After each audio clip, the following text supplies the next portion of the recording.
Yahoo! Magandang gabi po sa ating lahat. Dito lang po tayo sa may Tamar Park lang po tayo. Iikot-ikot lang po ako dito sa ating mga kung anong mahahagip ng aking kamera, ha. Pasensya na po mga kapatid dahil po tayo ay walang hindi kami lumayas ni Nene Vlog sa kung medyo may kalayuan ng konti. Medyo tinamad ang dalawang lola kaya dito lang kami nag-iikot sa Tamar Park. Last week, puro Tamar Park yung aking nai-upload at ito ay kasama pa ito sa aming na video noon.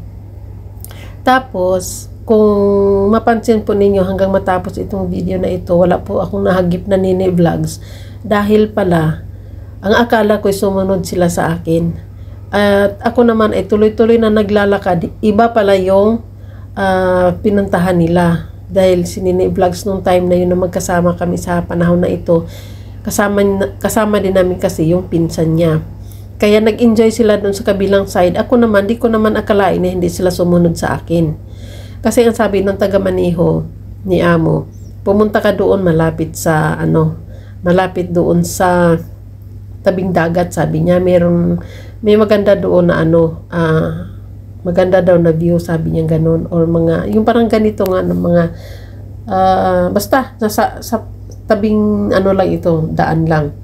Tapos di naisip ko yung sinabi ng taga-Maniho, kaya tuloy-tuloy ako ng lakad. Si Nene Vlogs pala hindi sumunod.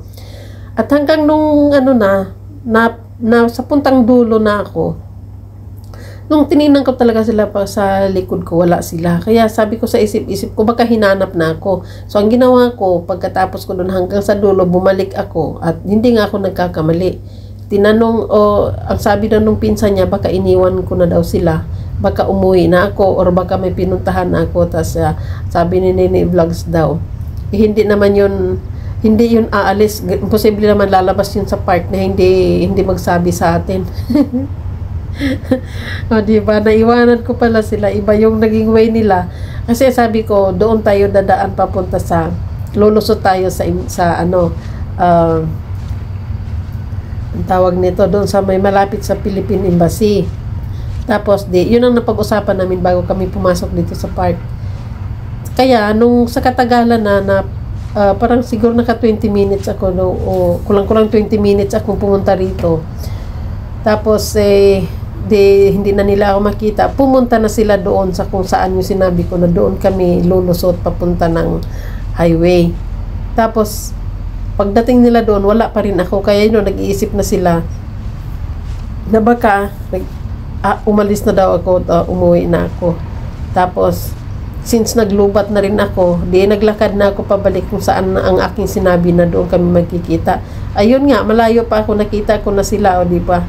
Tapos ang sabi pambihira daw ako saan ako nagpunta. Sabi ko, akala ko sumunod kayo sa akin. Ayun, pumunta lang ako dito lang sa bandang dulo na ito. Wala lang akong ibang makita dito, ganun lang. Basta inikot ko lang yung park. Hindi ba, pambihirang buhay talaga, oo. Sorry Nene Vlogs, ha. Malay ko ba na hindi kayo sumunod sa akin? Malay ko ba na hindi kayo sumunod? Ay, buhay talaga, oo. Sige po, pa-music po tayo.